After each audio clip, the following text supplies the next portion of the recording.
दिक्कत। सोनल को उस दिन तक कुछ भी अंदाज़ा नहीं था। घर में सबसे पहले जैसा ही चल रहा था, वही सुबह, वही चाय, वही सास का ताना, वही पति की चुप रहना। लेकिन उस दोपहर जब मोहल्ले की चाची आई और यूं ही बोल गई, अरे बहू, बहुत अच्छा किया तुम्हारे पति ने, माँ के नाम ज़मीन कर दी, बुढ़ापे का सहारा तो मिल गया। सोनल के हाथ से गिलास लगभग छूट गया। वो सीधा रसोई से बाहर आई। सास लता जी ड्राइंग रूम में आराम से बैठी थी, चेहरे पर अजीब सा सुकून। सोनल ने सीधा पूछा, कौन सी ज़मीन आपके नाम हुई है माँ जी? लता ने बिना किसी तरह उसकी तरफ देखे जवाब दिया, अरे वही जो मेरे बेटे ने खरीदी थी और मेरे नाम कर दी है। अब आखिर माँ हूँ उसकी। सोनल का गला सूख गया।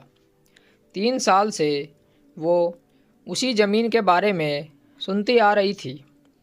हम दोनों का भविष्य है, बच्चों के लिए रखेंगे, पति विवेक ने खुद कहा था।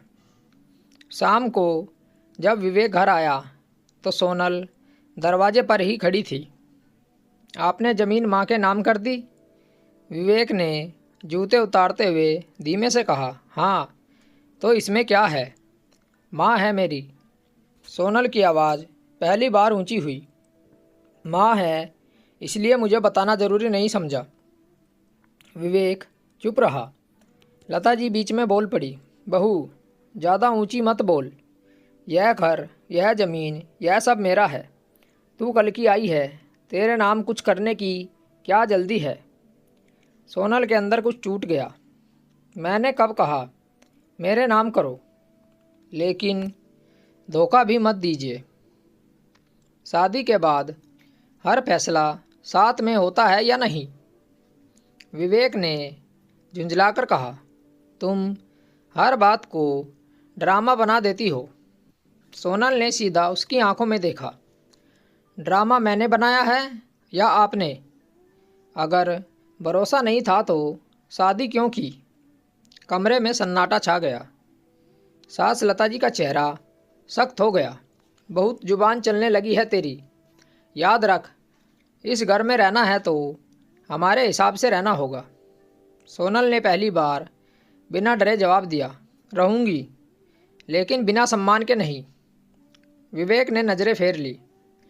उस रात सोनल ने किसी से बात नहीं की, लेकिन उसके दिमाग में एक बात साफ हो चुकी थी। यह सिर्फ ज़मीन का मामला नहीं है, यह उसके हक और भरोसे का सवाल है। अगली सुबह सोनल ने रोज़ की तरह चाय तो बनाई, लेकिन आज उसकी चुप्पी अलग थी। ना ताना, ना जवाब, ना सफाई, ना ही बहस। सास लता जी को भी अजीब लगा। उन्होंने खुद ही शुरू किया, क्या हुआ, आज बड़ी शांति है? सोनल ने सीधा जवाब दिया, शांति तूफान के आने से पहले आती है मम्मी जी। विवेक ने अखबार के ऊपर से नज़र उठाई। फिर शुरू मत हो जाना। सोनल ने उसकी तरफ देखा। शुरू मैं नहीं हुई थी, आपने किया था। जब मेरे भरोसे की कोई कीमत नहीं, एक साइन में लगा दी। सास हंस पड़ी, अरे साइन ही तो किया है, कोई चोरी की है? सोनल ने पहली बार कागज़ टेबल पर रख दिए। यह बैंक की पासबुक है, यह मेरे गहनों की रसीद है और यह मेरी सैलरी का हिसाब।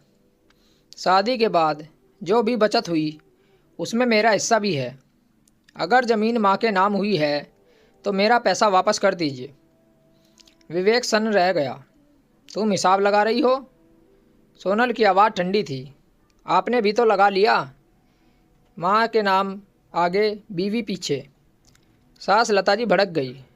बहू होकर माँ बेटे में दरार डाल रही है? सोनल ने सीधा जवाब दिया, दरार मैंने नहीं डाली, मुझे बाहर रखकर फैसला लेना ही दरार है। विवेक गुस्से में बोला, तुम चाहती क्या हो? सोनल ने साफ शब्दों में कहा, या तो आगे से हर फैसला मेरे साथ होगा या फिर मेरा पैसा, मेरी मेहनत अलग होगी। मैं अब बिना हक के इस घर में एक नहीं लगाऊंगी। कमरे में फिर से सन्नाटा हुआ। सास लता जी ने तीखा ताना मारा, धमकी दे रही है?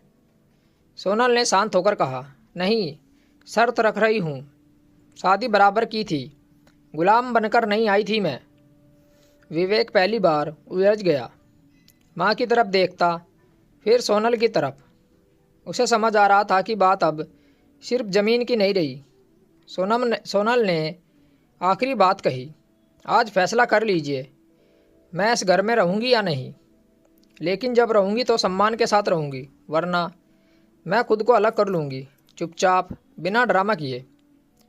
सास लता जी के चेहरे पर गुस्सा था, विवेक के चेहरे पर डर और सोनल के चेहरे पर पहली बार डर नहीं, इरादा था। तीसरे दिन सुबह ही सास लता जी ने चाल चल दी।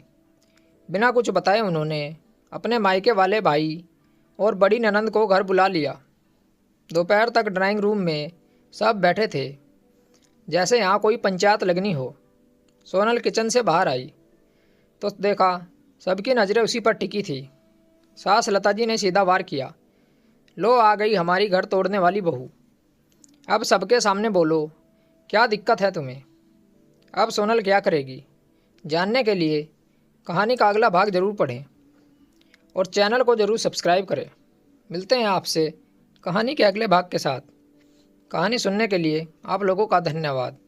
राम राम दोस्तों।